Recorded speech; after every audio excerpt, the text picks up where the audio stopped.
Good day everyone. Well, it's another cold day today in South Australia. That's why I've got the beanie on.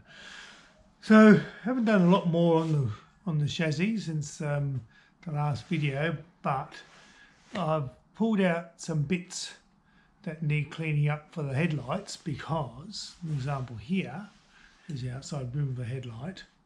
That can polish up, I think, on the polishing wheel.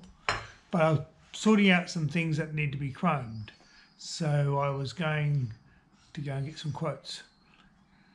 And one thing is the surround and the windscreen. So this is the windscreen here. It's disgustingly dirty, as you can see. And you can see that this metal strip here should be lovely and shiny. Now, I've got to try and get this off without breaking the windscreen, which I'm a little bit nervous about. But I think the first step is to clean all this garbage off. I think it should come off. Maybe I think I might try some terps, because this is a bit of like an oil-based thing. I did try some degreaser, didn't seem to work. So we'll see how that goes. All right? We'll get on to it. I've stuffed up again.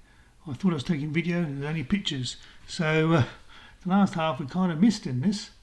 But anyway, I did get the screen apart, so it's good, and it's off for the chroming of the surround. See you next time.